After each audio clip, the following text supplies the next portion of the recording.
Coming up on Chasing the Natty, we reached out to y'all, the CFF Public, and asked y'all to give us your hottest takes you can come up with for CFF this upcoming season.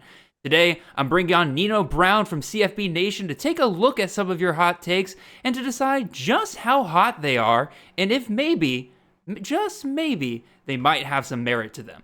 We've got all of that and more coming right after this.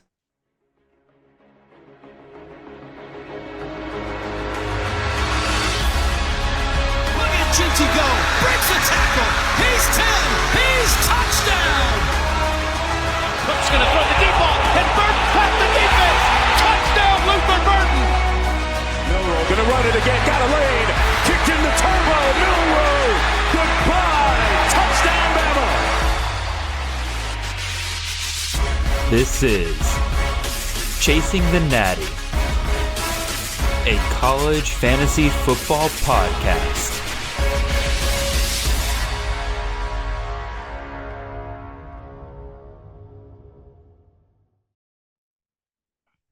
All right, welcome in, everyone. This is Jared Palmgren, host of the Chasing the Natty podcast. I hope you guys are having a wonderful ride to your work on this Monday morning. We are the College Fantasy Football Podcast on the Campus of Canton Podcast Network. You can find us on all of your podcast feeds and on YouTube every Monday morning during the off-season, 6 a.m. sharp. If you want to support the great work we're doing here, head on over to campusofcanton.com. Subscribe there to any of our expeditious tiers. We have content ranging on all sorts of college football games, whether it's CFF, Devy, Campus Canton Leagues, College IDP, College DFS. Really, if you play it, we've got content for you, whether that's tools, rankings, pretty much everything you need to succeed. So go check it out over there. If you want to get in touch for whatever reason, you can find me and the show on Twitter. I am at CFF_Jared. The show is at Chasing the Natty. And the very handsome and energetic fellow joining me today is Mr. Nino Brown at _Nino Brown _ on Twitter. I had to make sure I got those underscores in there, Nino, and make sure I got the correct number of them. Nino, welcome to the show, man. I believe this is your first time coming on to CTN. We did a show with the CFF list guys during the season. Had a ton of fun with that. But again, welcome to the show, man. How you doing? Good. I appreciate you bringing me on here. And we talked about that battle that we had in the CFF league, and it was deep diving. We were at the bottom end of it in the playoffs, and we were deep diving for guys that had to be less than 30% owned. But it was a good time. It's always a good time to come back on and talk some college football, which unfortunately I didn't get to get all my picks in that first summa cum laude draft. I got auto-picked in the beginning, but I got back in it and was able to get some of my guys in the end. So I'm excited to talk some hot takes with you. It was pretty funny because people were listening to the live show, and I had multiple people DM me asking, like, so what was going on with Nino the whole first couple of rounds? And I was just like, I think he was like running late or something like that. But yeah, you're here now, so you're on time for this, and we're gonna have a great show here today. Again, just a reminder, everybody, if you didn't catch me at the top of the show, I reached out to all of you guys out there on the Twitter space, which is easily the place where most people discuss CFF for the most part. And I wanted to get as many hot takes as possible. We're gonna run through 10 of them today. Again, these aren't our hot takes. This is y'all's hot takes that you provided to us. We're gonna react to them. We're gonna analyze them. Take a look at like how hot we think they are to our own biases, to what we think the the CFF landscape in general. How hot is it compared to how people feel in general? It's going to be a really good time. So yeah, I think with a few announcements to go, I think we can get right into it. So let me go ahead and throw us over to our next page here. Oh boy. And go through a couple of these announcements real quick. Again, first of all, if you have not checked out the latest episode, Defending the Natty, our CFF Dynasty spinoff podcast on the Chasing the Natty podcast feed, only on the podcast feed currently, we went through supplemental players, guys that are less than 10% owned in leagues at the end of week 13 last year that should be pretty widely available for the most part in your Dynasty leagues. So me and Nate ran through, Lee, I can't even imagine how many names we ran through in that. It's got to be at least 40, even close to 50 names we talked about in that podcast. It was like close to 2 hours. So we were really cooking in that one.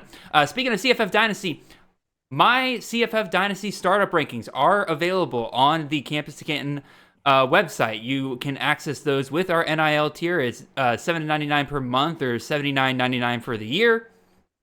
And so you can access those now. It's the only CFF Dynasty startup or startup rankings that you can find out there right now. So if you're getting into one of those leagues this year, it's the best place to go and look for it, which means it's going to be absolutely terrible for me this year if I start up any dynasty leagues, because everybody's going to be looking at the exact same rankings as I am.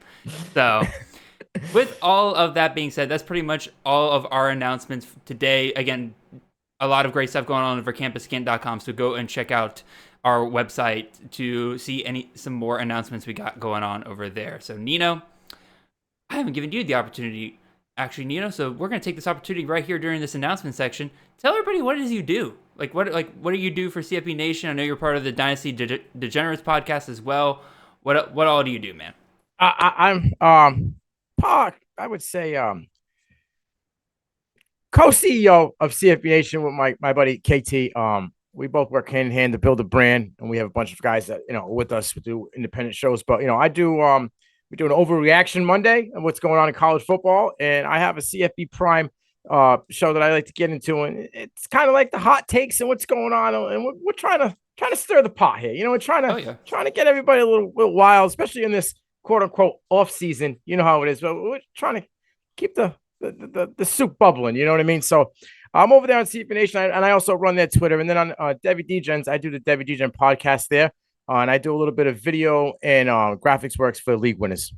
Absolutely. And pretty much, like you said, you guys are really good at stirring the pod, looking at those hot takes, which is the exact reason why you were perfect for a show like this. The moment I saw that you were interested in this show, I was just like, oh, bam, got to get Nino on here. He's gonna love this. So one thing I did want to do before we got into this year's hot takes, Nino, is I wanted to look at a couple of the ones we had last year. So Chris K and I did a hot take show last year. It was a little bit closer to the season, I'll admit. Again, we're doing this a little bit earlier this year. But I wanted to shout out a couple of the guys whose hot takes actually ended up coming true here. So again, we had one that was on our got a little bit of spice or got some heat to it tier. That was Kyle Jackson's. He said Xavier Worthy would be nowhere near a top 10 CFF wide receiver. He was a dynasty owner since day one. Worthy finished as wide receiver 45, kind of got hurt a little bit by lack of touchdown equity and everything like that. A.D. Mitchell ended up being pretty awesome there, and so his prediction came true. We actually had three in our Get Some Water tier come true here. Shout out to Benjamin Jacob here with his prediction on Brady Cook would, one, stay the starter throughout the season and have a John Rice Plumlee-like season. I don't know if we quite got that, but Benjamin Jacob did say, let's say top 25 QB finish. He'll be the poor man's JRP. Well, Brady Cook did finish as the QB 23. Now, I think a lot of that had to do with a bit better of a passing performance than we expected out of Brady Cook rather than the rushing, like Ben said. But I'm going to give it to Ben regardless because he did predict a top 25 Brady Cook season, and he got one. Go ahead, Nino. With Cook, I mean, they were booing this guy out of the stadium first 2-3 weeks. His own students and fans were booing him out, and this dude just kept, no pun intended, but kept cooking. And he was a guy that was out there just every week putting up them numbers, and he got himself in the top 25. I mean, a guy who can take that adversity and just kind of just block it out and keep going down. And he made Theo Weiss relevant again. Right, Theo Weiss was supposed to be a guy in Oklahoma, and he came over here to Mizzou, and he was relevant again. I know Luther Burden's the dude, but someone's got to get him the ball, and Brady Cook was able to do that. So kudos to Jacob there with that one. Oh, absolutely. And then Kyle from KL Fantasy on Twitter, he said LeJontay Wester would be a top 10 wide receiver last year. Man, I like LeJontay Wester, even though I wasn't ready to fully go there. Well, guess what? Wester finished as a wide receiver 6 on the season. So Kyle, great call there. And last one here from Cooper @_Butterpants on Twitter last year said Phil Maffa would be a better fantasy asset by the end of the year than Will Shipley. And Phil Maffa finishes RB48, Shipley RB52. So he got that call very correct there. And again, as we can see now, Maffa is now a first round, second round pick in a lot of best ball and startup leagues right now. So fully great call from Cooper there. So hopefully we can get just as many, if not more, of these hot takes that actually come true this year. So shout out to all of those guys. Nino, you ready to get into some of this year's? Let's get it. All right, we'll start with the first one here. It comes to us from our friend Chris Moxley. Not a CFF take, but he left it down there regardless, and I did promise him I would bring it up on the show. He says Nickelback is an enjoyable listen, and the masses got caught up in an unnecessary hate. I am going to leave this on the lowest tier of spice because Mr. Moxley is absolutely correct, and there will be no further questions. So we're moving on to the next one. There, I love it. so I absolutely love it. But all right, I'll explain what's going on here for those of you watching on YouTube, and also for those of you who listen on podcasts. Basically, what's going to happen here? We're going to take a look at some of these hot takes here, and we're going to rate them on a 4-tier scale here of spiciness. The lowest tier we have here is the where's the spice tier. This is like, we're looking at it like, this doesn't really seem like that hot of a take. Like, you're pretty much in line with what a lot of people are thinking here. Second tier is got some heat. Again, it's not like you're getting there. I can see how, like, you know, you got to work on your hot takiness just a little bit there. But for the most part, like, I can see how you think this might be a hot take. Get me some water. This is where you're kind of stretching things a little bit in my mind. This is where you're like, I can see the path, but it's definitely a small path to get there. And if you truly believe it, I will say get me some water. That's a pretty hot take. And then, of course, everybody's favorite tier. Y'all got a lot of reactions from this last year, but this is the devil's anus hot level. This is where I'm sitting here thinking, like, if you truly believe this, you need to explain to me what path you see to get to this outcome, because I personally cannot see it for the most part. And so those are our 4 tiers. Again, we'll kind of run through some of these tiers.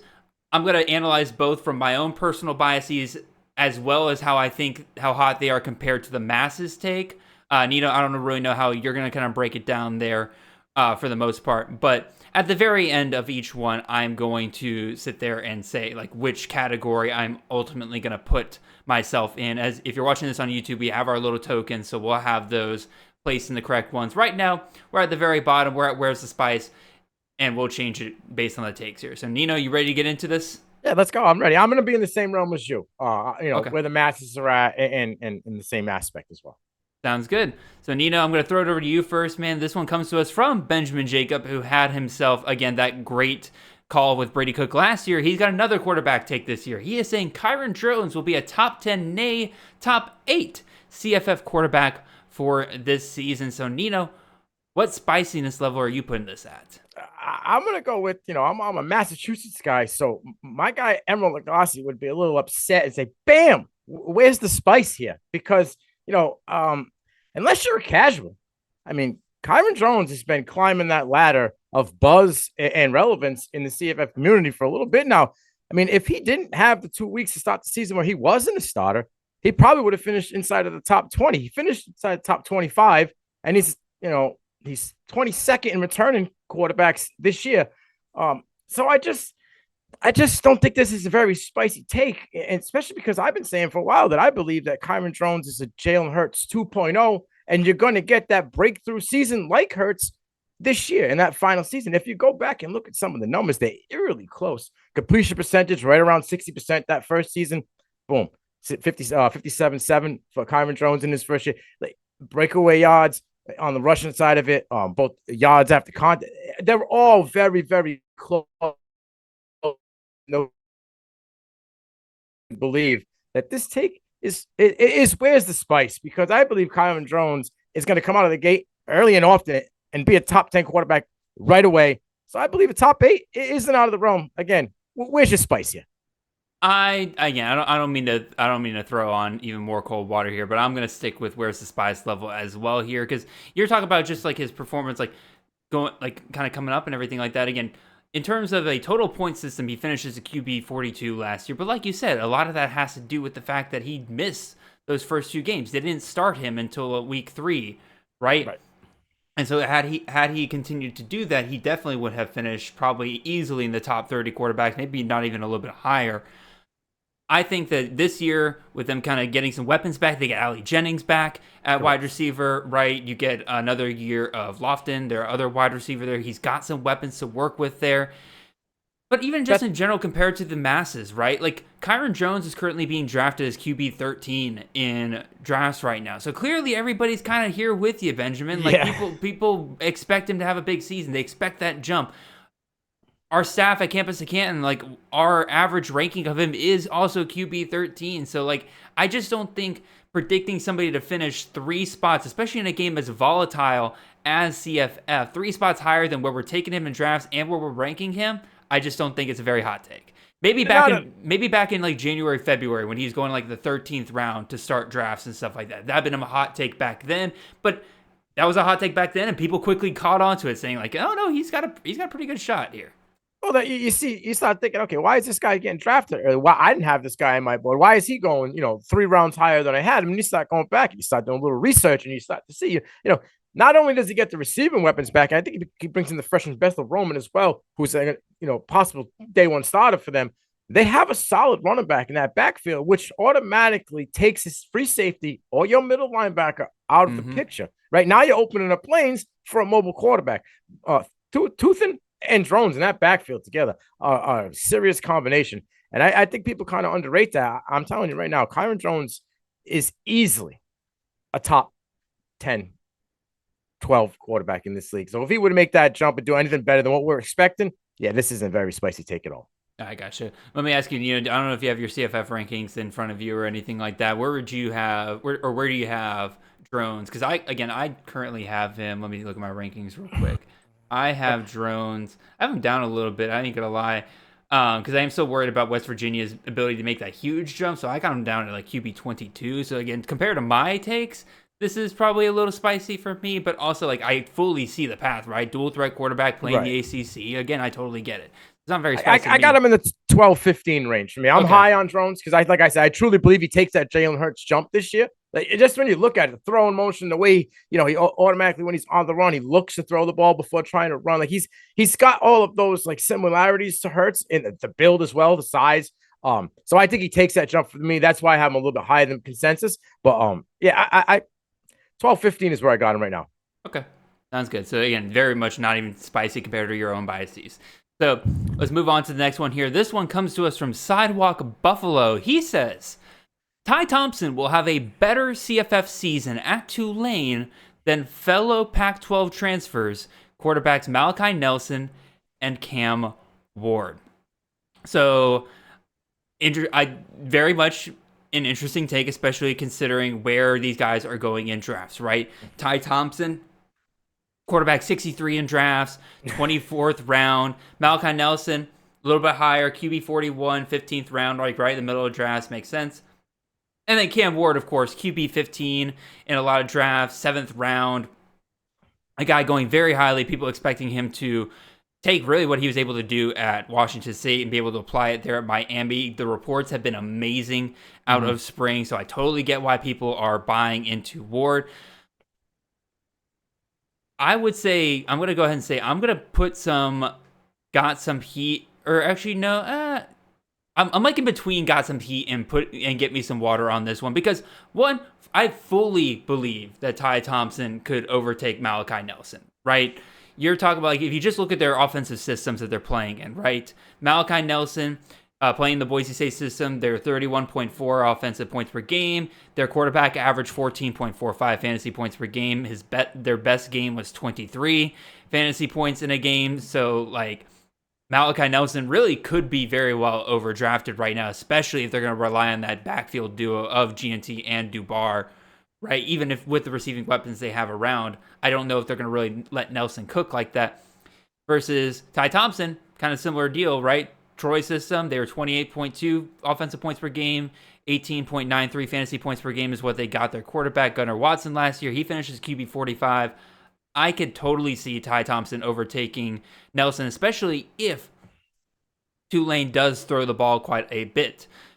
Cam Ward's the one I'm kind of getting a little bit more hesitant on whether or not I can get there, right? Because they have a lot of great weapons. Cam Ward has sounded incredible in spring. Last season, even with the QB turmoil that Miami had, they were putting up 30 points per game. Their quarterback, Tyler Van Dyke, when he was healthy, was still getting like 17.57 fantasy points per game, and that's with him being extremely limited by some of his injuries that he was kind of dealing with there. That's where I'm kind of putting this on the get me some hot water. I don't really, if Miami clicks, it's going to be hard not to expect Ward to outperform Ty Thompson, especially if Thompson doesn't run as much as we kind of want him to compared to Ward, who we do know for a fact can run. I think I'm going to put this at get me some water with my spice level here. Nino, what are you thinking, man? Is it guaranteed that Ty Thompson beats out Kai Horton? Oh yeah, I was about to say that's the other thing, right? Is that you have to. This also assumes that Ty Thompson wins this job, and so like that's what's going to push me into get me some water. And Willie Fritz seemed confident in Horton in those 2 games, not bringing back Michael Pratt early to push him because Horton was just commanding the bus, man. Right, just driving the bus. I mean, he's not going to wow you to death, but he's kind of not going to be the guy that's going to make a bunch of mistakes as well. Ty Thompson, I'm a Ducks fan, and this dude struggled at any point ever to get on the field. And when there was a chance where Bo was leaving,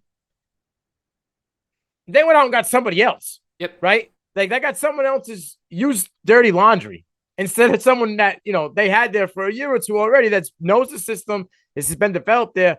That alone speaks volumes for me. Okay. We've had the discussion about Boise before. I'm a big Prince guy. I don't know if, he's going to end up being the wide receiver 1 for Boise, or they're just going to run the ball into the ground like the Tasmanian devil between Dunbar and Genty. So, but there's in the back of my mind, I think, why would you leave USC to go down, right? Mm-hmm. Going down to class. Most people do that to have a big numbers year, to put themselves up back on the map, get that buzz again, so you can go to another P4 program. Cam Ward went, declared for the draft, came back, right?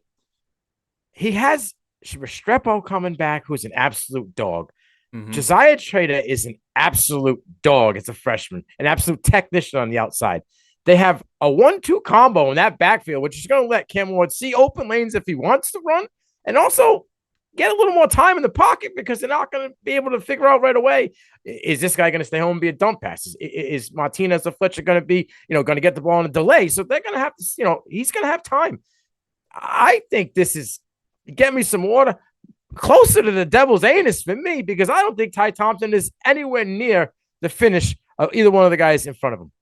I think it's a good point, especially when you're talking about like how much Ward has to work with. Because you brought up Restrepo, you brought up Trader as a freshman. You didn't even mention Jacoby George coming back. Right. You didn't even mention the fact that Sam Brown is coming over from Houston. Houston's wide receiver 1. It's coming over to be their wide receiver 3 at Miami, right? Worked with Shannon Dawson before. Like, he's going to have so many weapons to work with. I really do think that that's kind of the big tipping point. I can see him overtaking Malachi Nelson, assuming that he does start, because again, he plays in the AAC, right? There's defense is a little bit more optional down there. Boise State wants to slow things down a bit more. Totally understand that. Ward is where I'm going to get a little bit harder for me to expect Ty Thompson to overtake him. So I'm fully with you on get me some water. So let me move. Go ahead. And Tulane has Mekhi Hughes, who emerged as the guy, as the next Tajay Spears, right? Like, Tulane had trouble with running backs for the longest time outside of Matt Forte, and then boom, here comes Tajay Spears. Here comes a guy that wasn't even expected to be the starter in Mekhi Hughes, who's going to probably give you another 1,300 yards this year, right? Total. So it's like, I don't know if Ty Thompson's going to be able to be, a top guy even out of these 3. All right, let's move on to the next one here, Nina. You'll start off with this one, but this comes to us from our friends over at the G55 saying Amari Thomas greatly exceeds his ADP in terms of fantasy production. Nino, I'll start with you, man. What level of spice are you willing to give this take right here? It got some heat. Okay. A lot of people probably aren't even aware of Amari Thomas. And a lot of, and this is not for lack of a better word, and it's not being negative, but degenerates like ourselves. Okay. When you're going in the G5 and you're diving down and you're pulling through Mac Nation players, you just seem to be a little bit more of a degenerate in the college football world than for sure. The casual. So, but the casuals probably don't even know who Amari Thomas is, because they probably don't even know that Trent Dilfer is even the coach over at UAB. So, but the combination of Zeno Thomas, I think, is only going to get better this year, because I think another year of Trent Dilfer with Zeno in that development is going to make that offense be a lot better. And who's going to be the benefit of that is Amari Thomas. I know you said his ADP right now is 56? Wide receiver 56. So you have him at 55. I think I have him somewhere right around like 58. So Yeah, for me, I would think that he's going to surpass that because the two gentlemen in front of him are gone. One of them's at the NFL, right? Palmer, and I'm not sure exactly where Jermaine Brown Jr. went. Oh, he's gone. He eligibility, right? Eligibility done. Yeah, okay. So yeah, and Palmer's on to the NFL. So it's like if he got a quarter, I think he gets half of those targets. I think he's going to surpass that and more. I just think that he will be. I could give him wide receiver. I think he cracks the top 50. I think he cracks inside the top 50, 48, 49. The key word for me here is greatly. That I was originally going to give this like a where's the spice and I'll explain why here in a second. But greatly kind of implies to me like you're talking about like him finishing in like the top 36 wide receivers. Like he'll be a weekly starter for you in CFF if you have a 3 wide receiver team. And I love Amari Thomas. I always love freshmen that will that lead their team in targets in their very first year there. Now, granted, there were some other guys that went down early for UAB that kind of provided him a little bit of opportunity. But regardless, like he was out there. They gave him they increased his snap share more and more as the season went on for a good reason. He had a great game against Georgia early on in the season there. But like you mentioned, like if we're just talking about can he exceed wide receiver 56, which is his current ADP, my rating has him at wide receiver 55. So to me, that's not super hot. If you're talking about him just kind of making the jump compared to where he was last year, where he was wide receiver 182, that's a pretty decent jump. So I'll give you a little bit of heat there. And so my way of analyzing this question is like, okay, can he beat what wide receiver 56 did last year? And that was Silas Bolden, 12.81 fantasy points per game, 153.7 total fantasy points. I'm like, all right, if I project out conservatively what Amari Thomas can do this year, can he beat those numbers? So the way I went about this, again, as you kind of mentioned, UAB loses 179 out of their 427 total targets they put up last year, most of them coming from Taquan Palmer and Jermaine Brown Jr. I said, let's give Thomas 1/6 of those targets, just be conservative, because he had a target share of about 16% last year. So I'm like, okay, 1/6 of those targets, let's throw them over to Amari Thomas here. That adds 30 targets to his total from last year. That gives him a projection of 97 targets, which is, if you guys know me, if you can get to 100 targets, I consider you a good CFF pick.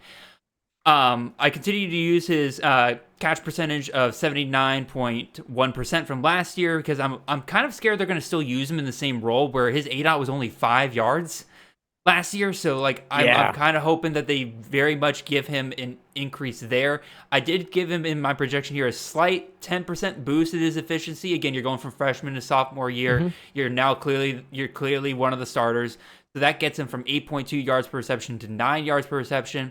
And then, of course, I provide my standard rule of 1 touchdown for every 100 yards I project. That's just kind of a simple projection thing. I'm not a big fan of trying to predict touchdown percentage every single year because it's so random sometimes. Regardless, it's hard to have a guy you trust be touchdown dependent. Exactly.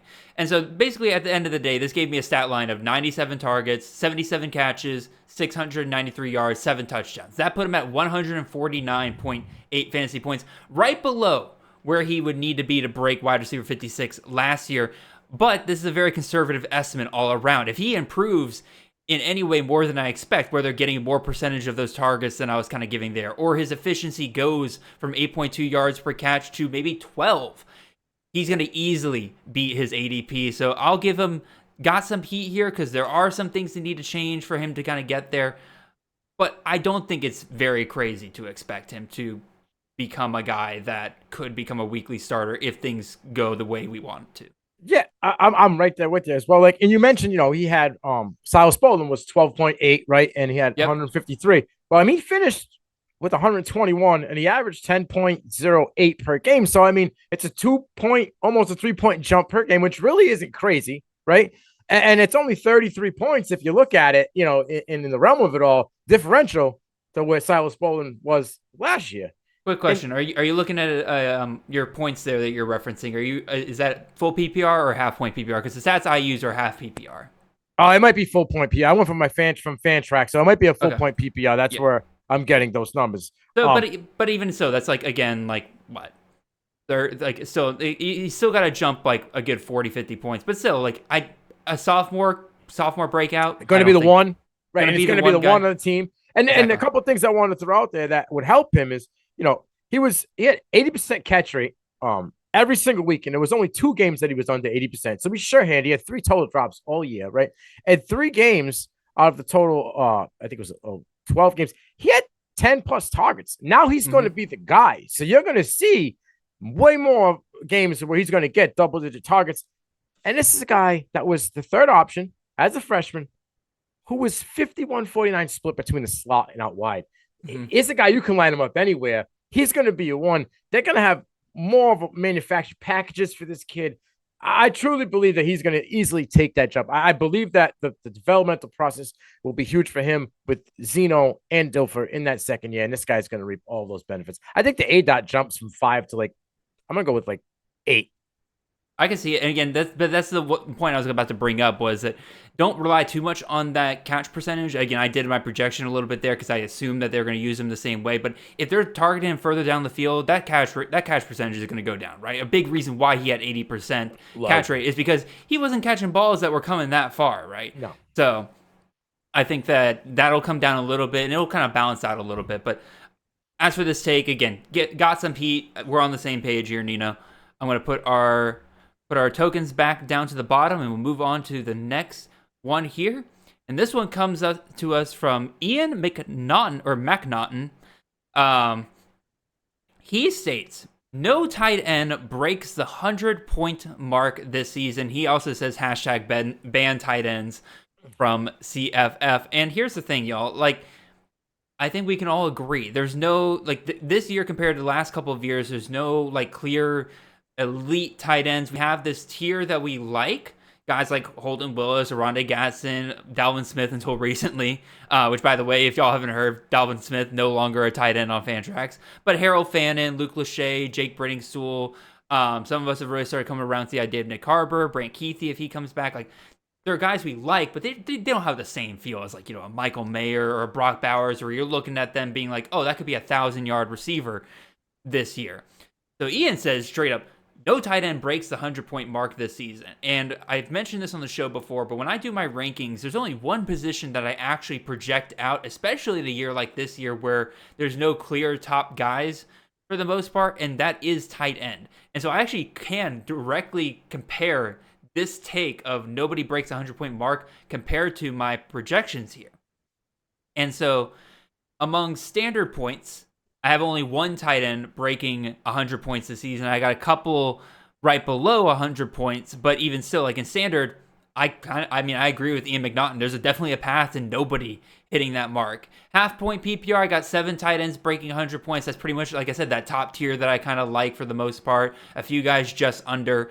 In full-point PPR, I got 20 tight ends breaking 100 points, in which case, it's a pretty hot take at that point. Then obviously tight end premium, I got 30 tight ends breaking 100 points, and that's a totally different ball game.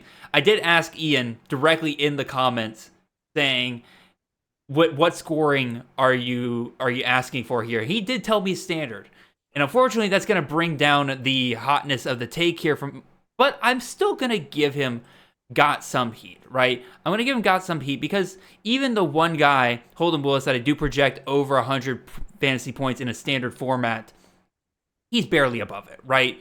And if he doesn't make it, all the other guys don't make it, boom, you got nobody there. So all Ian needs is just one guy not to make it. However, this also assumes that nobody breaks out this year, right? Again, this is CFF, right? Guys are going to come out of nowhere. We're going to absolutely love it. And those guys could hit over 100 points. So there's a lot of paths to still just at least one guy making it over 100 points. So I'm going to say got some heat on this one. Nino, what are your thoughts, man? I don't know many people that play standard tight end leagues anymore. But in this case, I'm going to have to go with got some heat because I truly believe. Now, here's my other question for you. Because I've already seen Holden Willis has a wide receiver tag and not a tight end tag. Is there a chance that by the time the season starts, he's not labeled a tight end? I think there's a decent chance. I have a feeling that the school might convert him to wide receiver. But that's also assuming that, again, I feel like if Fantrax was going to do that, they would have done it with the sweep here with Dalvin Smith, right? Yeah, I mean, and Gadsden too, because I'm pretty sure I'm seeing Gadsden on the Syracuse. They're having him back to the wide receiver tag. It's odd how Oh, really? I didn't they catch that. Let me see. I know I've seen Holden Willis as wide receiver on multiple leagues already, so that's why it's like confusing. I've also seen him at tight end, so it's like So in Fantrax in best ball leagues, they have an option to where if you turn it on, it's only their primary position, and Holden Willis's primary position is wide receiver. But if you turn that off, you get him at both wide receiver and tight end. And that's probably why you're kind of seeing the differentiation there. Okay. All right. I honestly think that there's 4 guys going to go over this 100-point, even in the standard league. I think Holden Willis, I think Harold Fanning, I think Luke Lashy, and I believe this is a guy I've been pounding the table about because I think he's going to be the best receiver on their team. Bryson Nesbitt, tight end from UNC. I believe he's going to be able to this is going to be the breakout season for him. And I believe that he's going to get himself into that top 4 tight end in this class. And I think that gets him to 100 points. And I've been pounding the table about Harold Fanning Jr. I think this kid is an absolute monster. Like just body size, height, hands, can play in line. I think those 4 guys, because I don't trust Rondé Gadsden to actually play tight end this year. I just don't. I don't believe it. I'm with Froton on this, that this is a facade. These people are just playing with our emotions here. And I think those 4 gentlemen that I mentioned are going to be guys that could possibly get to 100 points this year. So I'm going to give them some heat. I don't want to go out there and say, get me some water, because, 4 out of, what you got on the screen here, 20 isn't, a good percentage. So I'll go with got some heat. No, I gotcha. By the way, Rondé Gadsden, I did look, is still labeled as a tight end on Syracuse's roster. So don't be scaring me like that, Nino. Don't be scaring me like that. No, I'll push back on that a little bit, because again, I've done actually quite a bit of research with Syracuse for some reason. They've been one of my teams that I've actually been keeping an eye on, and they want 4 guys on the field as much as they can. They want Zeke Haynes, they want Rondé Gadsden, they want Trebor Pena, and they want Umari Hatcher. Right, 2 guys from last year, obviously Gadsden coming back, and then the transfer Zeke Haynes. Right, the only way you really consistently get all 4 of those guys out there is if Pena's in the slot and Gadsden's actually lining up in line, or sometimes in the slot, like you have 2 slots out there, right? If that's the case, like, he's going to be still a great option for CFF, because anytime you can get a wide receiver playing tight end, right, that's going to be a pretty big advantage. But regardless, we don't need to hash out that argument every single time we bring up Rondé Gadsden. So we'll throw it over to the next one here, Nino. This one comes to us from our friend Purple Rain here at UW_Purple_Rain. He says, I should also put our tokens back here. Give me a second. He says that Wake Forest wide receiver Donovan Green will return from injury and be a top 50 fantasy wide receiver in 2024. Nino, where are you going to put this one at? This is the devil's anus for me. Because like we discussed a little bit in the green room, a year and a half away from any relevance or any football play, you're knocking some rust off. And I truly believe that Donovan Green was a product of better talent around him, but he faced the lower DB, safety, linebacker, whatever it may be, on that defense, because towards the end of 22, he was getting outplayed and outperformed by Jamal Banks. Right? A.T. Perry was the guy, but Jamal Banks was the dude in 22 that was just cooking down the end of the schedule. And Green was kind of an afterthought. Now, granted, Green got hurt last year, but we saw everything continue with Banks in 2023, and now he's moved on to a different school. But he was the guy for Wake Forest last year. And I truly think that we might see Morin and the freshman Melvin come in here and have a connection with not Hank Bachmeier and not with Michael Kern. I'm a guy that's been all about Jeremy Helinski here. And I think if the freshman, true freshman at that, gets in, I think that Donovan Green might be the odd man out here and not have that connection with the young freshman. And I think that Morin and Melvin are going to be the guys that are going to be eaten early and often. I think this take is hotter than the devil's anus. And I think that Donovan Green might not even make top 150 fantasy wide receivers in 2024. Well, I mean, let's look at what Wake Forest was able to do last year with their wide receivers and their absolute disaster of a season that they had last year, right? Jamal Banks, wide receiver 122. That was their best wide receiver. Taylor Warren, wide receiver 181. Keyshawn Williams, wide receiver 271. He transferred out. Banks and Keyshawn Williams understood. They were like, this ship's going down right now, and they bring in Hank Bachmeier, and like I like Jeremy Helinski. I'm gonna live in a world where he doesn't start at all this year because they have said that they do want to redshirt him. So you give Hank Bachmeier the whole year. Hank Bachmeier's last great season was in 2021, right at Boise State. He hasn't done really anything since then. He's currently going undrafted. People clearly don't want to invest in this wide receiver system, right?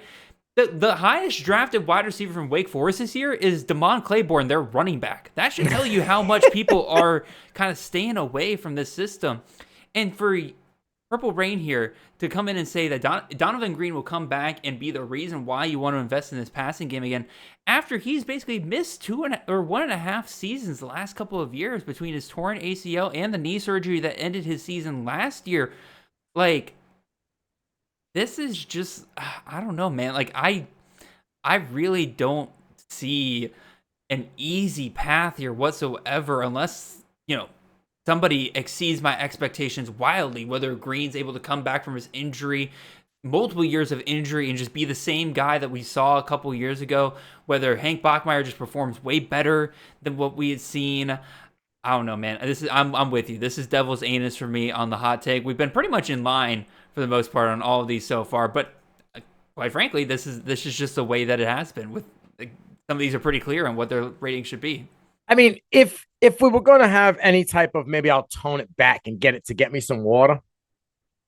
He didn't do a goddamn thing in the spring game. Horatio Fields was the dude who showed up and was balling out. And I went out and said right before the spring game, and I had to eat crow, that Horatio Fields stinks. Right. And then in the spring game, we went out and had, I think he had 2 scores or 2 big plays in the game. Donovan Green was non-existent. It's sad, and that's why for me, this is, devil's anus, because like I said, he'd be lucky if he's inside the top 150. I could totally see it. All right, let's move on to our next one here. We got some more wide receiver takes here. We'll take it to Oklahoma. I actually combined 2 hot takes here because 2 people had takes on the Oklahoma wide receiver room, so I'll just throw them here together. Alec Garen says, Deion Burks, top 5 wide receiver. That's all he had to say. And then Steve comes in and says that Nick Anderson finishes as a wide receiver 1 in CFF, so top 12 guys there. Oh boy.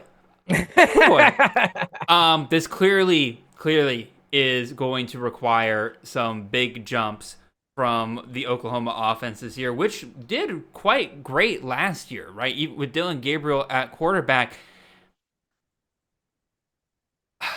But even with that great performance there, right? You have, let's see, top Oklahoma wide receiver was Drake Stoops, wide receiver 22. And that was with him getting a crap load of targets, getting 10 touchdowns. That's great, right? Nick Anderson finishes wide receiver 70 down there. And that was on the back of him getting some incredibly efficient games and 10 touchdowns as well.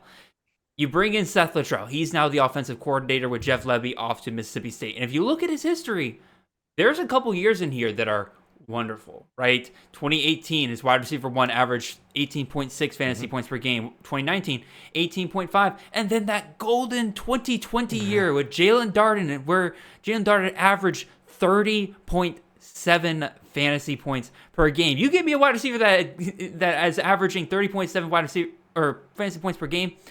Yeah, I'm going to predict him to be in the top 12 or top 12, top 5 wide receivers for sure. But man, the hotness of the take for both of them is really, one, you're assuming that you know which guy it's going to be, right? Between Nick Anderson and Deion Burks, the only way you really get them to a top 5 performance is, one, they are the only thing working on their offense. So think guys like Marvin Harrison Jr., Ohio State, and Malik Washington at University of Virginia, right? Or they have some really, really elite QB play going on. That offense is absolutely elite. Think Malik Neighbors, think Rome Odunze, think Troy Franklin. I would love nothing more than to see Jackson Arnold be an elite quarterback for Oklahoma next year and produce some wide receivers for some top end wide receivers for Oklahoma. I just don't think that we can quite get there, given how much Brent Venables has typically shown that he wants to spread the ball around a little bit. And we haven't even talked about Jaleel Farouk. Thank you. Coming back. And like Jaleel Farouk, he's probably going to take that slot position more than likely that gave Drake Stoops so much greatness last year. And so I'm looking at Anderson. His ADP is wide receiver 45. Pretty hot take. It's a hot take, in my opinion, that you would expect him to be a top 12 wide receiver from there. Burks a little bit less. Again, his ADP has jumped up quite a bit. He was wide receiver 21 in ADP this past May. And so to expect him to go from 21 to 5, not quite as hot, but I personally don't see the path here. So I think combined with the fact that both Alec and Steve seem confident in knowing which wide receiver at Oklahoma is going to be the top guy, and assuming that they're going to have the necessary things to push them into the top 12 and top 5, I'm going to go devil's anus here. It's a bit hot. It's a double anus for me. Double anus for you?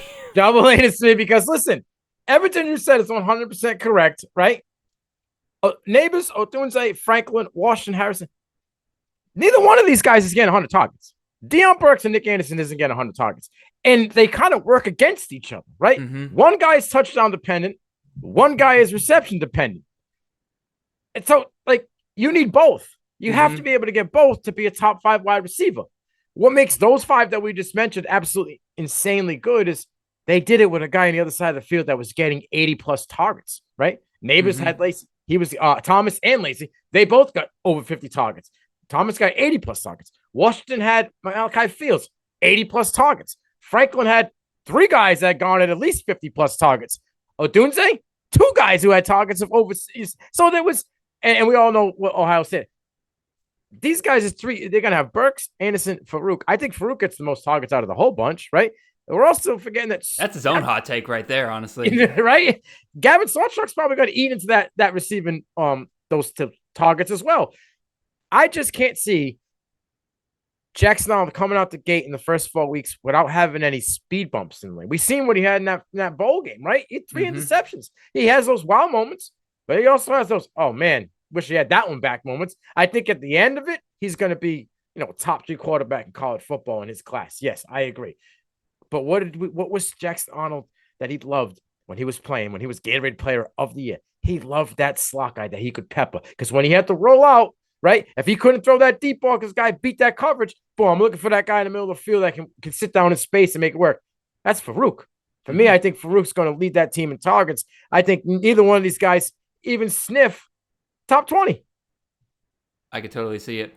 Again, I haven't been drafting a ton of Nick Anderson or Deion Burks. Burks, I might have been a little bit more interested after his 5 catches, 174 yards, and 2 touchdowns in the spring game. But then his ADP got out of control. He's going in the 5th round now, and I'm like, I can't do that. I can't against do that. His team, though. He did that against his own team. No, I know. I agree. I agree 100% that you can't read too much into it. But I was like, okay, I'm willing to, if he's down there in the 10th, the 15th round, and he's still there, yeah, I'll take the shot on Deion Burks. He looked really good. Don't get me wrong, but 5th round, when I don't even know if he's really the number 1 guy, because in that spring game, Anderson was out, Farouk was out, they missed a bunch of their guys. Of course, Jackson Arnold was going to throw to him 100 times. So right, and I took Anderson in that summa cum laude draft. I think I took him in the 7th round, and I'm comfortable taking him in the 7th round. I do believe he's a touchdown guy. I think he's going to be that deep threat guy and that red zone guy. So I do believe that on the floor, he gets 7 touchdowns. But I think at the ceiling, you could look at a dozen. I think he could add a couple more to what he had last year. And like you said, he's as efficient as it gets. Yeah. And also, on top of everything else, they are moving to the SEC this year. I know, people like to call me on that and be like, oh, you can't assume SEC defenses are like they used to be. I'm like, yes, I agree. But also on a week-to-week grind, they are going to wear you down. They are going to wear you down a little bit more than a Big 12 defense would. And so it's probably you're going to probably see a little bit of impact to them. But obviously, Malik Neighbors and Brian Thomas went off for both top 10 wide receivers in CFF last year, and they play in the SEC, so who knows? All right, I'll move our tokens back and throw it over to our next hot take here. And I just had my heart just skipped a beat because I thought my mic was not recording, and I was gonna be like, "Oh my god, we're 50 minutes into this." Nino, we got a take here from our friend CK at Pieps on Twitter. He says Jalen White finishes as a top 5 running back. He loves the schedule. Nino, where are you placing this on the scale of where's the spice to Devil's Anus? I don't think it's anywhere near Devil's Anus. I will say it's at first when I read it, it fell in between the got some heat and get me some water. And there's one key factor in the whole thing, and we'll get into it in a minute. But I think after I kind of broke it down a little, I'm going to go with got some heat here, and that's where I'm going to stay. And for the main reason, I know you have some topics that you want to get into, but for the main reason we talked about in the agreement is Garrett Green's not going anywhere. Mm-hmm. And I don't believe that he's just going to, do what everybody wants Josh Allen to do and just stop running the ball. I think when it comes down to those goal line, those late, 3rd and 1s and those plays like that, he's going to be the guy that's going to tote the ball. So that's going to take a hit to White's, value in my opinion, because those touchdowns are what's going to be able to stack those points and get him, to climb the CFF rankings. The schedule, yes, the schedule is juicy. And I think there are games where he could have big games to kind of offset maybe that touchdown production. And he's going to get some receiving, targets, but they have an underrated wide receiver room.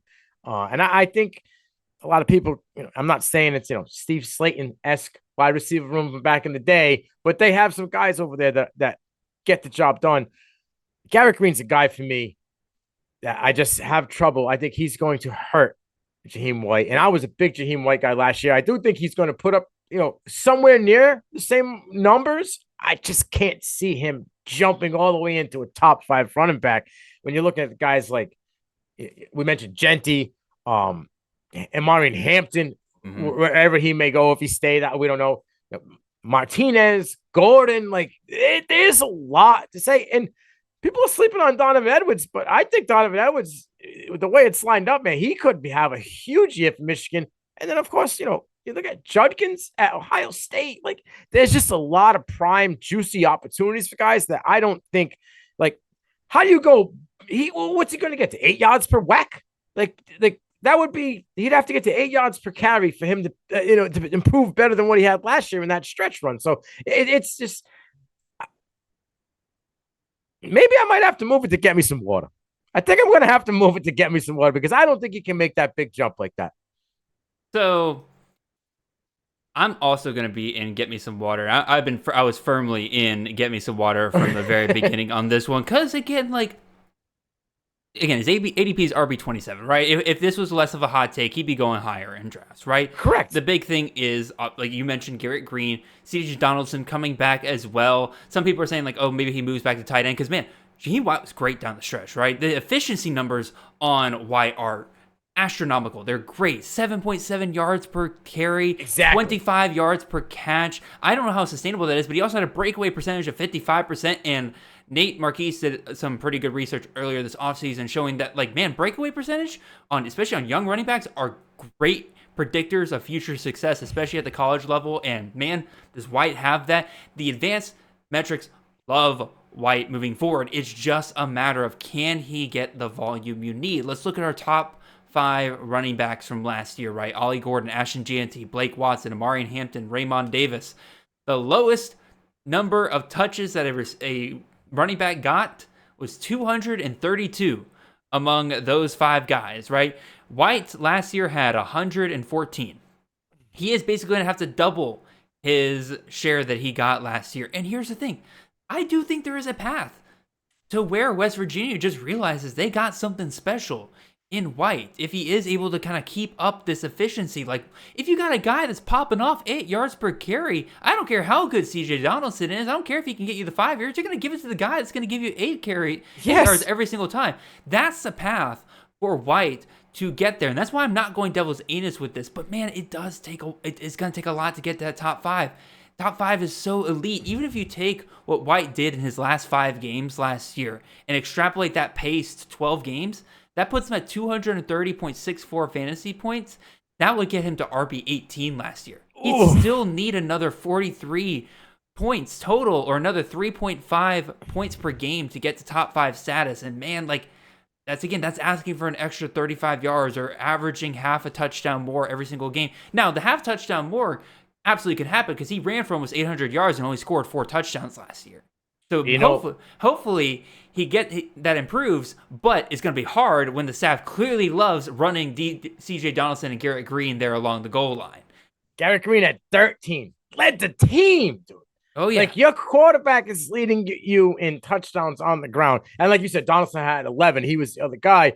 But those came in bunches. So that's kind of like a skewed stat. He had a couple of games where he had multiple touchdowns. I think early in the season, it was when he was kind of like really clicking. But like I said, they have a wide receiver room that's underrated. I'm a big Traylon Ray guy. I think that he's going to this could be a breakout for him. And then Jaden Bray, another guy that I think in that room. Garrett Green can throw the ball. Right, he can make those layered throws. He's really good. He's like a poor man's Josh Allen when it comes to running. Right, he's not afraid to take on a hit, which can be a positive and a negative. Right, because sustainability. How long can you do that? Can you take an injury? And now, if you get taken out, well, now the value of a White would go through the roof, or could they go to a 2-back set? So it's kind of like you don't really know. It could be a positive and a negative. But all of them. Like he would have to, if he even just doubled his touchdowns, he's still not even close. He'd have to steal every touchdown opportunity away. If he took half the touchdowns with Donaldson and half the touchdowns with Green, he's still outside of it. And that for me is the trouble, because now you're looking at a guy that would have to be superly touchdown dependent, because I cannot see him averaging more than 7.7 yards per carry. That's just ridiculous. So like, to improve on that would be hard. So the only other way to improve would either be in the passing game, right? Which I think have an underrated room. I don't think people talking about it. So I don't think he's going to get many more, or just score on the ground. And I just that's the only way he can really improve. And I don't see them taking away from the Bruisers, who have put up 24 touchdowns last season. So for me, as we talk about this more and more, give me the devil's anus. I think this is damn near impossible, because there's just too much of a jump that and if he does take the jump, then it would probably, then everybody in this whole community would be in awe, I think, outside of CK. That might be the first time, and again, we've only done 2 shows of this, but this might be the first time that I've seen somebody go from got some heat all the way to devil's anus over the course of one conversation. I can't get the devil's anus because, I draft Jaheim White for his upside, man, because of those efficiency numbers, and I'm like, I know, if he just whatever it takes to get to that point where if he is their workhorse, the upside is just absolutely incredible. So to me, that's why I get where CK is coming from, where if everything lines up, he absolutely is a top 5 back, because he has the talent to do so if he gets the workload. It's just, can he get that workload? I don't think he can. That's why I might get me some water. But if it does happen, man, he'll get there. All right, let's move on to the next one here. This one comes to us from our friend CFS DFS on Twitter at CFF DFS. He says Jalen Daniels, Kansas quarterback, finishes as a top 10 QB in CFF this season. Really, the hotness of this take comes from your confidence in the fact that Jalen Daniels' injury concern doesn't affect him this year, right? Because Daniels, as I mentioned several times last year when I was really hyping up Daniels, started 2022 off as a top 4 QB for CFF before injuries started kind of getting in the way there. We only saw 3 games from him last year in 2023, which he scored 21.48, 11.52, and 22.6 fantasy points. Clearly not good enough to warrant CFF value last year. But now we're another year removed. He's had more time to really kind of deal with this back injury. They took him out early, saying hey, you playing is not going to help you here. Let's just wait one more year. I mean, the rumors were that Lincoln Riley was trying to poach him from Kansas to come be his quarterback. So clearly Lincoln Riley was interested in the talent of Daniels. Maybe, again, issues with his health kind of got Lincoln Riley to back off there. But it's really hard to tell because the staff has just been so hidden with Daniels' health. I'm gonna keep this in the get me some water, because again, all indications to me are as much as they are confident saying oh, Daniels is our guy. The back injuries especially are something that really just don't like to go away. But I'm not gonna go devil's anus here, because if there was no health issue here, right? I'd have Daniels top 20 easily, maybe even top 15. But until I start getting some glowing reports out of the fall, I'm not buying a top 10 Jalen Daniels, so I'm going to keep this at Get Me Some Water. So, Nina, what do you think? You just said that even a healthy guy, you would put him in top 15, top 20. That still doesn't hit the guy's, hot take. So no, I know, but that's why I get him at Get Me Some Water, right? Like if he was fully healthy and everything, and you said top 10, and I'm putting him at top 20, I would honestly put this at Where's the Spice, or maybe even Got Some Heat, right? Because that's not that big of a jump from QB 20 to QB 10. Correct. But the hotness is fully on board with CFF DFS. Does not think that the injury is going to be a concern. I'm scared to death of it, man, especially back injuries. I agree. Linebackers and quarterbacks with back issues, I stay away from. I mean, he's one blindside blitz away from being done again. And here's my concern. You mentioned Lincoln Riley. This will be real quick. Lincoln Riley, of course, he would try to poach another quarterback that's already been, developed, because he can't develop any quarterbacks, even though that's supposed to be his MO. And never has, never will. But I don't know. Caleb Williams seemed to do pretty well. He developed Caleb Williams? Yeah, fair enough. He probably did pretty well in high school. He transferred in. Right, well, but he was at Oklahoma with Lincoln. Right, but every quarterback that Lincoln had transferred in. He didn't bring him in and develop him. He had already been developed and came to him. Everyone, Baker, Kyler.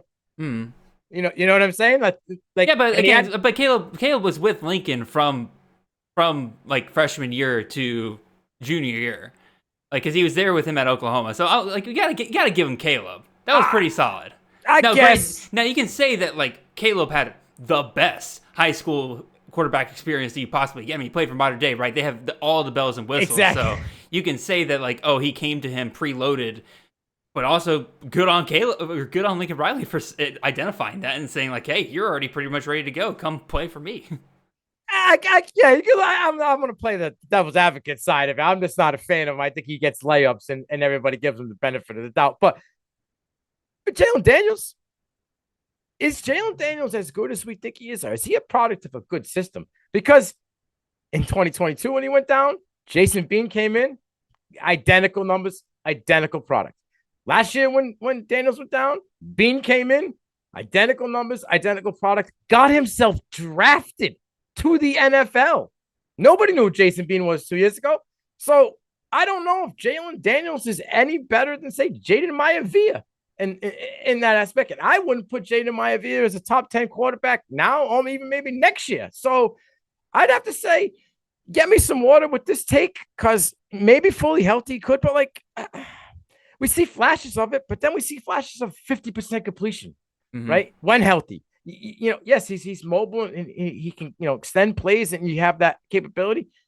But for all of that he brings, you're looking at 2 years of back-to-back injuries in your back. That's a problem for me. I'm going to go and get me some water. I don't think he finishes. I got him at maybe top 20 if he has a phenomenal year. I would rather take the chance on a Connor Wegman being a top 10 quarterback. If we're talking about injury quarterbacks coming in to who could have a full season. If you give me a full healthy season of Connor Wegman versus a full healthy season of Jalen Daniels, give me Connor Wegman to be a top 10 before Jalen Daniels. See, this is why I brought you on. You're dropping hot takes, and I didn't even ask you to do so. So let's go ahead and move on to our next one here, Nino. This one deals with the Notre Dame running back room. And again, similar to the Oklahoma wide receiver one, had two people kind of give their thoughts on this one, so I'm combining them here together. Bill Brennan says, the price is right for Jadarian Price and the Notre Dame as he goes for 1,200 yards, 9 touchdowns to lead the loaded running back room. Mitch Hart comes in on the opposite ends of things here. He says Jeremiah Love outscores Jadarian Price for the Irish. So, Nino, I'll put our tokens back here. You tell me, what level of spiciness do you find? Well, honestly, I think we can do separate spiciness levels for these if you want to. I want to go with get me some water for the Price is Right for Jadarian. Yes. Jadon Payne is out for, I think, the whole season or majority of the year. Yeah, he's done for the season. Done for the season. So there's a guy that comes out of that room as competition, who I thought could literally, eat into the carries in that room. But, it's Love, it's Price. And here's a guy that nobody's really talking about that I think can get some run as a freshman. That's Kendron Young. Because of his pass catch capabilities, he's going to put him on the field. He's going to get chances to eat that.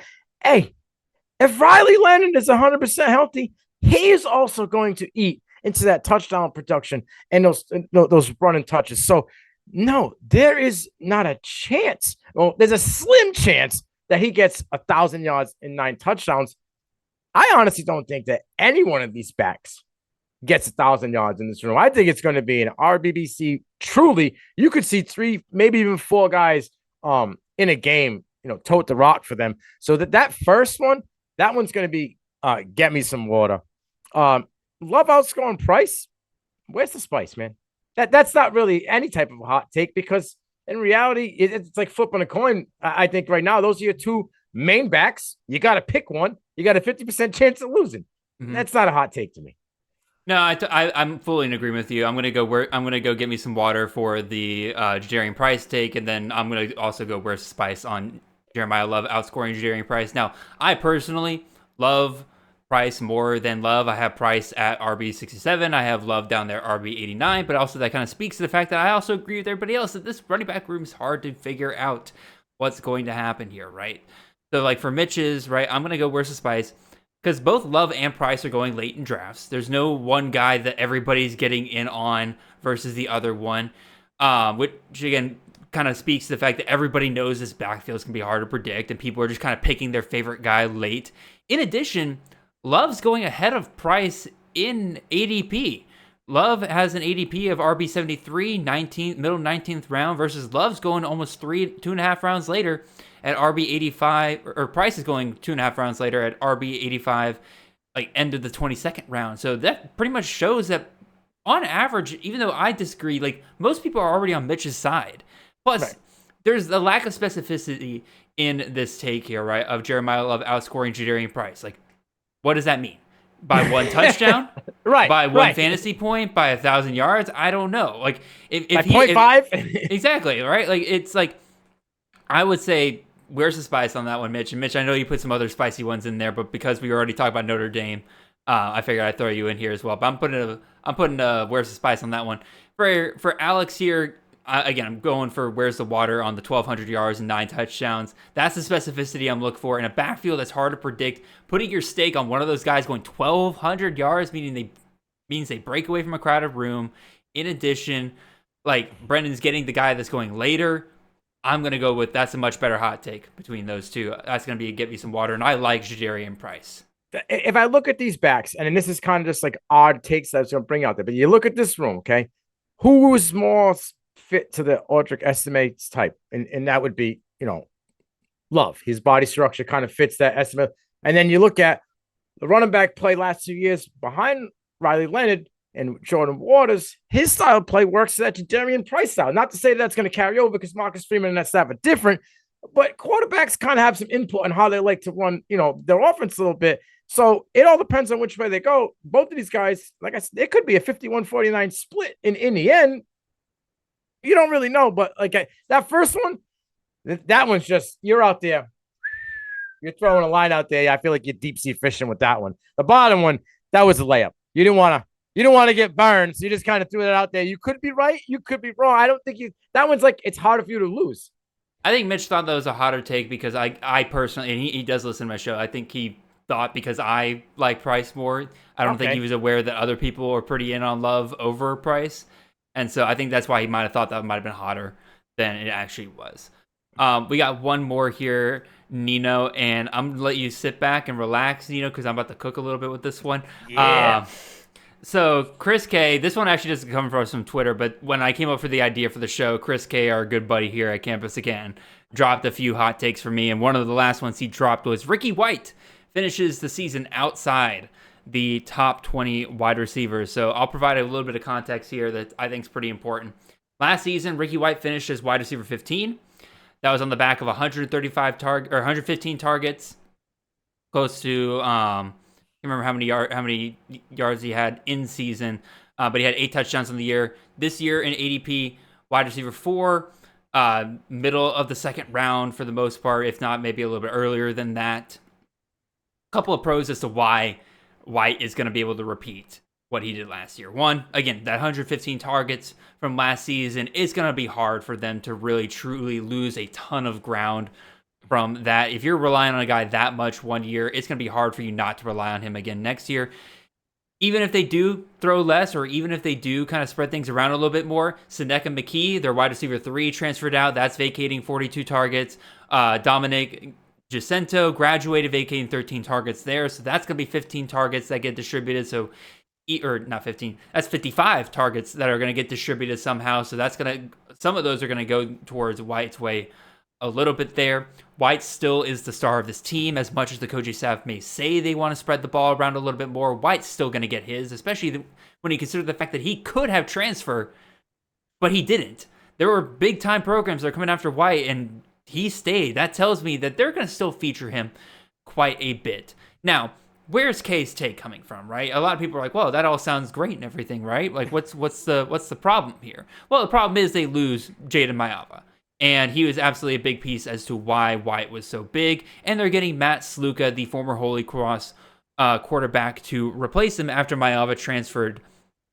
And on paper, you look at Sluka's passing stats, there's certainly something to be left to be desired there, right? Like last season, he only had 197 passing attempts for 1,700 yards and 723 yards, and completed only 61.9% of his passes as a full-time starter.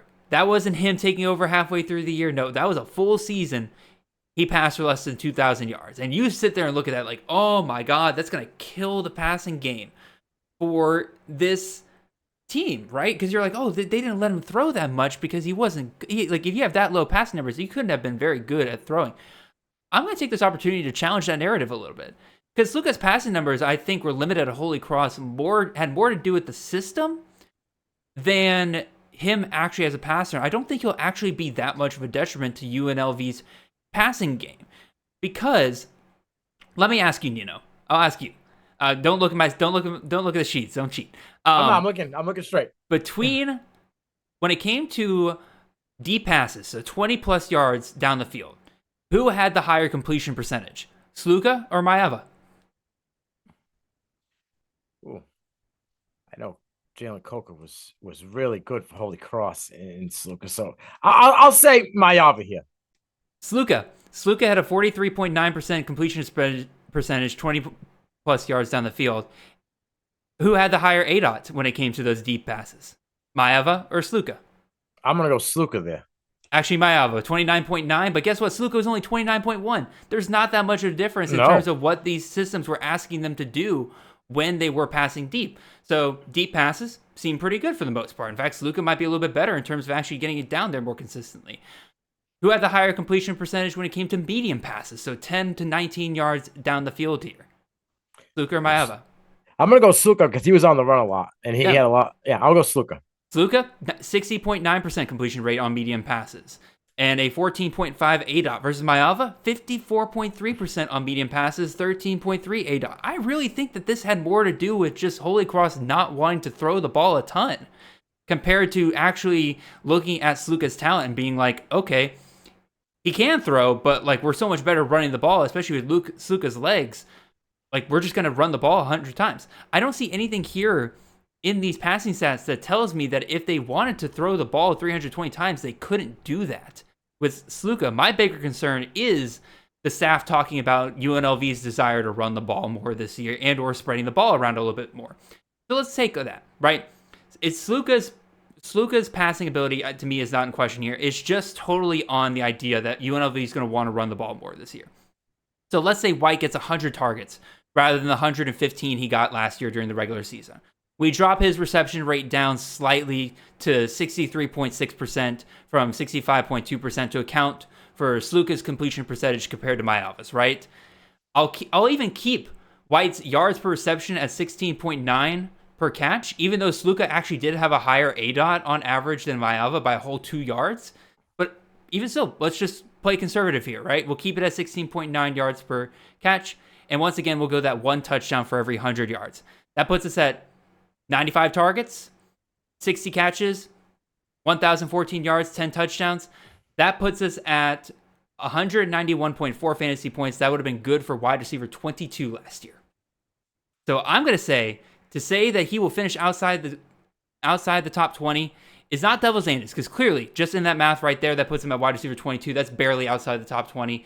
And if things get a little bit worse than I'm expecting here, then yeah, he'll finish outside the the top 20 wide receivers there. But the reason why we're taking White so high in these drafts is because he is one of the safer guys, right? Because you know how much that team's going to want to rely on him. Yeah, they can talk all day about Jacob DeJesus stepping up or Damian McDaniels, the true freshman there, stepping up this year, providing more options. That's great and all. But then when the pads start hitting, is that really what's going to happen? Especially if you do think that Sluka is a limited passer, he's going to want to go to his top guy. And guess who's that's going to be? Ricky White. I'm saying that this is a get me some water take. I am going to fight against the idea that Sluka is going to be the reason why White doesn't do as well. Nino, I don't know how long I just went on that, and I hope you're not feeling left alone over there. But once I started diving into this, I was like, yeah, no, Sluka's not the reason why Ricky White would finish outside the top 20 wide receivers. I think we need to stop that narrative in its tracks. You ready for this? I'm ready for this. I'm supporting you 100% because as you're talking, my brain starts going, and I'm like, Jalen Coker. I mentioned him quickly when we talked about Sluka and his completion percentage. You said if everything changed with your outcome, 60 catches for 1,014 and 10 at Holy Cross last year in a subpar passing offense. Jalen Coker caught 59 catches for 1,040 yards and 15 touchdowns. Hey, look at that. How about that? So he can feed an alpha on the outside. He can feed a guy who doesn't need to get, 80, 90 catches a year. And I think in this offense, with one of the best young offensive minds and more at the offensive coordinator, right, which I don't understand how he didn't get, any head coaching opportunities. I think that's a travesty. That gentleman to me, like Marion, new age. Yeah, Marion. Is it Garrett? Is a new age Garrett Riley? I think he's got the same style of play. His offense is clicking. I think that I'm right there with you. Get me some water. I don't see how Ricky White doesn't have somewhere similar production to what he had last season. I don't think in the wide receiver room there's anybody to even compete with him for targets. Yes, they may want to run the ball a little more. And I got a hot take for you right there because I think that Jaden Thomas will be a top 5, will lead the nation. The top 5 will be a top 5 running back, a touchdown scored. Okay. He had 12 last year. Best freshman running back in the class for touchdown scored. I think he's peak his possibility he get 15, maybe even 18 on the ground this year. I think he's going to be that guy, especially since they're going to want to run the ball more. I'll play devil's advocate here a little bit. If he's scoring 15 to 18 touchdowns, that's going to hurt Ricky White's ability to. That's going to hurt Ricky White's ability to get the touchdowns he needs to get in the top 20 here. Don't you think? But they were high scoring offense last year, right? He had 12 last year, and Ricky White still had how many? 13? 8? Oh, he had 8. All right, so with 12 and 8, I have a funny feeling because Sluka's mobile. Mm-hmm. Very mobile, more mobile, I think, than Maivia was. Okay, yeah. You have I think he's an elite running back in Jaden Thomas. Okay, you're going to spread the field. It's going to draw those coverages. You could get a lot of these, blown up coverages. Where Ricky White's getting those touchdowns that he didn't get, and he possibly could get to that double-digit mark. I think that the running game will favor him. Okay, Now I just think that they're going to be in the red zone more. That is why I feel Jaden Thomas be able to add to those touchdown marks. I don't think Ricky White falls out of the top 20 at all. Maybe the receptions may come down, but I think that he may have more yards, and I think he does get to that double-digit touchdown mark because I do believe the play action is going to work in his favor in this offense. In terms of the hotness of the take, I'm actually part of me is kind of considering moving this down a little bit to got some heat. Only for this, because this is a hot take when you consider where Ricky White's being drafted, right? Again, wide receiver 4 kind of shifts there in that second tier of wide receivers, right? Maybe as late as wide receiver 7, 8 sometimes. But if you're comparing it to just last year, you're just saying that, he's going to finish 5 spots lower than what he did last year. And I don't think that's really that hot of a take. If you were telling me that, White would be, if you draft him as your number 1 wide receiver, he's going to be the 3rd best wide receiver on your fantasy roster more than likely. I think that's probably a bit more hot take-ish, right? Where you're talking about him getting into the wide receiver 30, 35 range. I think that's definitely a bit more of a hot take. But regardless, even when I was kind of having things go wrong for White here, losing 20 of his targets from last year, which is going to be, that'd be a pretty insane drop regardless, he still was wide receiver 22. And to me, I feel like he's still set up for success to be one of the highest floor guys you can get this year. 100%. And if you look at the Mountain West defensively, there's no linebacker room or secondary that I'm fearing that's going to stop this offense. There's a reason why they were putting up 30-plus points per game last year and one of the top offenses in the country. But, I mean, Boise State's linebacker room scares you? No, not really, right? It doesn't really scare me. I mean, Air Force, but the fact is Air Force is going to struggle to put up 20 points per game. So once you got them out by 2 or 3 scores, you kind of eliminate their offense. It becomes stagnant now. And now you're in the driver's seat. Outside that, Wyoming, but I think Wyoming takes a hit with Bowl retiring. So I don't think it's going to be the same style. Craig Bowl was the heart and soul of that team, and now he's gone after I don't even know how many years he's being the head coach. So I think they're trying to find their identity. Utah State lost their linebacker through the transfer portal. Well, here's the thing, Nino. You're not even listing teams that they're playing this year. They don't play Wyoming. They don't play Air Force. They play Boise? They do play Boise. They play Boise October 25th. But here's their Mountain West schedule, right?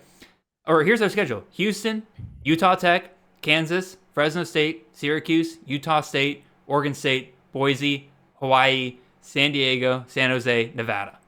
Also, that is look at those playoff games right there, man. San Diego State, you're gonna be playing against Sean Lewis. You're gonna be forced to score. That's San Jose State, they're a mess right now. Nevada, they're barely a football team right now. Exactly. Wow, look at that. That's a beautiful playoff schedule right there. That should be a show we do soon, is looking at playoff schedules. Absolutely. Yeah, but I feel as though UNLV's offense is kind of falling under the radar here. And I think that's a 3-headed monster that people aren't giving enough credit. No, I definitely agree. I would have been totally on board with you with the Jaden Thomas hype, but I am a little concerned by the fact that, again, I thought that we were gonna lose a ton of guys there because they were losing. Let's see who else. Yeah, they lost Vincent Davis. They lost Donovan Lester. Obviously they bring in Sluka now. We kind of talked about him and his rushing, but then they bring in Kylan James. They bring in Michael Allen, and those guys, yeah, right. They're fine and everything, but they are extra bodies, and they have done a committee approach. And so I was kind of hoping that we would lose Davis, Lester, and Reese. That would kind of clear everything up for Thomas to really have a good workload next year. But I think they're going to still try to have a committee as much as possible. It's probable. I mean, but he only got 3 starts last year. If he gets double that, you know what I'm saying? Double that amount of starts at 101, he barely cracked 100 attempts. You give him 150 to 175 attempts, give him 6 starts, at least in this. I think 12 touchdowns. I mean, granted, 7 of them came in 2 games, but it just shows you that he can take over the game and become unstoppable. I could totally see it. All righty. Nino, that's it for the hot takes. I really appreciate each and every one of you that dropped those hot takes. I think we actually were able to get to pretty much at least one hot take per person who answers. So I appreciate all of you guys for dropping those hot takes at the last minute. There were some great discussions here today. Nino, before we get out of here, again, you said before what you kind of do with CFB Nation and everything like that. What do you got coming up? What are you guys preparing for the season? What are you preparing as we kind of get closer? What's going on, man? So at CFB Nation, I got my CFB Prime show. I'll be going as we get closer to the season, start getting more lineups cemented in there. I'm going to be doing 2 shows a week. One will be talking about the whole body of college football and where it's at, and then one show will be totally dedicated to Boston College football. I get credentials every year to go there, so I'm a guy that's in there and just breaking down Boston College and everything that they got this year under Bill O'Brien and that new NFL coaching staff. And, can Castellanos be that guy and take over that quarterback room? They got a lot of guys coming out. So I'm going to all BC one episode, everything college football, fantasy, whatever, in the other episode.